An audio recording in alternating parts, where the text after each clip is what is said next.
नमस्कार दोस्तों ये तब की बात है जब 2005 में इंडिया के एक लीजेंड स्विट्ज़रलैंड गए थे अपने एक टूर के लिए।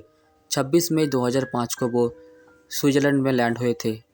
स्विट्ज़रलैंड से लौटने के बाद उनके याद में उनके सम्मान में स्विट्ज़रलैंड गवर्नमेंट ने 26 मई को साइंस डे डिक्लेयर कर दिया था। दोस्तों, अब ज़रूर समझ चुके होंगे कि मैं किसके बारे में बात कर रहा हूँ। आज हम इसलिए बात करेंगे उमारते missile man doctor APJ Abdul Kalam के बारे में। उनके लाइफ की कुछ जर्नी और ऐसे कुछ इंटरेस्टिंग किस्से आज मैं आपके साथ शेयर करूंगा। डॉक्टर एपीजे अब्दुल कलाम का जन्म तमिलनाडु के रामेश्वरम शहर के छोटे से गांव धनुषकोडी में एक बहुत ही गरीब परिवार में हुआ था, जहां उनके पिता एक छोटी सी नाव चलाया करते थे, जिससे उनके फैमिली को मुश्किल से ही 2 वक्त की रोटी नसीब होती थी।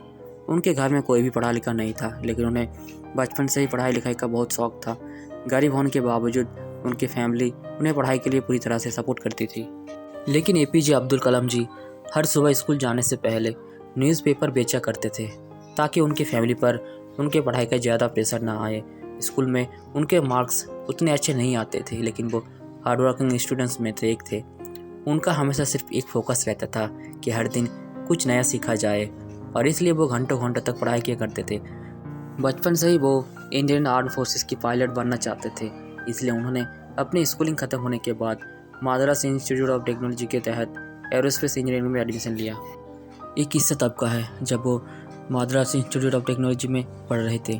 उस वक्त वो एक सीनियर क्लास प्रोजेक्ट में काम कर रहे थे, और उसे प्रोजेक्ट की प्रोग्रेस के देखकर कॉलेज के टीचर उनसे बहुत गुस्सा हो गए।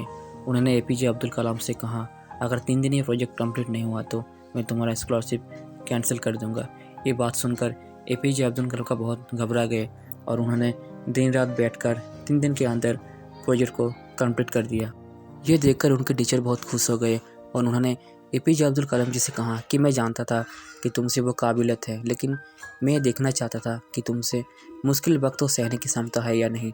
कॉलेज ख़त्म होने के बाद जब एपीजे अब्दुल कलाम जी ने इंडियन आर्म फोर्स में फाइटर पायलट की पोस्ट के लिए अप्लाई किया, तो उस वक्त सिर्फ 8 सीट खाली थी, और बदकिस्मती से उनका 9 नंबर आया और वो आर्म फोर्स के लिए सिलेक्ट नहीं हो पाए। उसके बाद से उन्होंने डीआरडीओ ज्वाइन की, लेकिन वो डीआरडीओ में अपनी जॉब से खुश नहीं थे, क्योंकि उन्हें वहाँ कुछ नया सीखने नहीं मिलता था। तभी उनकी मुलाकात हमारे इसरो के फाउंडर विक्रम साराभाई जी से हुई। उनको एपीजे अब्दुल कलाम जी की मेहनत और हर वक्त कुछ नया सीखने की चाह बहुत पसंद आई, और उसके बाद उनका डीआरडीओ से इसरो में ट्रांसफ़र हुआ।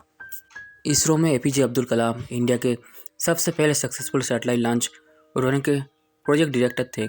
उसके बाद उन्होंने कई प्रोजेक्ट इनिशिएट किए। 1980 में पृथ्वी मिसाइल सक्सेसफुल लॉन्च करने के बाद उन्हें नासा ने जॉब ऑफर करने की कोशिश की, लेकिन उन्होंने उसे ठुकरा दिया। पृथ्वी मिसाइल के सक्सेसफुल लॉन्च के बाद इंडियन कैबिनेट के तहत रिसर्च के लिए 3.88 बिलियन के फंड्स अलाउड कर दिए गए। इसके बाद एपीजे अब्दुल कलाम ने उनके टीम के साथ मिलकर अग्नि, त्रिशूल, आकाश, नाग जैसे कई बड़े मिसाइल लॉन्च किए। उनके लीडरशिप के अंदर इंडिया को सबसे बड़ी कामयाबी तब मिली जब 1998 में इंडिया ने सीक्रेटली सारे न्यूक्लियर बम टेस्ट करके इंडिया को सारी दुनिया के सामने एक न्यूक्लियर पावर घोषित कर दिया, जिसके बाद एपीजे अब्दुल कलाम को मिसाइल मैन ऑफ इंडिया के नाम से बुलाया गया। 2002 में डॉक्टर एपीजे अब्दुल कलाम इंडिया के 11वें प्रेसिडेंट बने। अपने प्रेसिडेंशियल टर्म के वक्त जब वो केरला विजिट के लिए गए थे, उस वक्त उन्होंने 2 लोगों को केरला के राजभवन में ऐसे प्रेसिडेंशियल गेस्ट इनवाइट किया था। वो 2 लोग कोई बड़े सेलिब्रिटी नहीं थे, बल्कि एक चपरासी और एक छोटे से होटल का मालिक था। ऐसा एक किस्सा 2005 का है, जब उनकी फैमिली राष्ट्रपति भवन में रहने आई थी। लगभग 10 दिन तक उनके फैमिली के 52 लोग राष्ट्रपति भवन में थे, और उनके जाने के बाद एपीजे अब्दुल कलाम जी ने 3,52,000 अपनी फैमिली के रहने और खाने का खर्चा सरकार को दिया।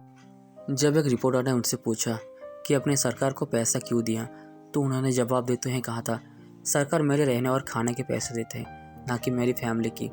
और इसी खुददारी ने पूरी दुनिया को इनसे प्यार करने पर मजबूर कर दिया। इनके पास ज़्यादा कोई नहीं था अपने किताबों के अलावा, पर अपनी कहानी से और अपने कामों से ये मिसाइल मैन पूरी दुनिया के लिए मिसाइल बन गए। तो दोस्तों, अगर ये कहानी आपको अच्छी लगी है तो कमेंट्स में ज़रूर बताएं, और चैनल पर पहली बार है तो सब्सक्राइब ज़रूर करें। धन्यवाद।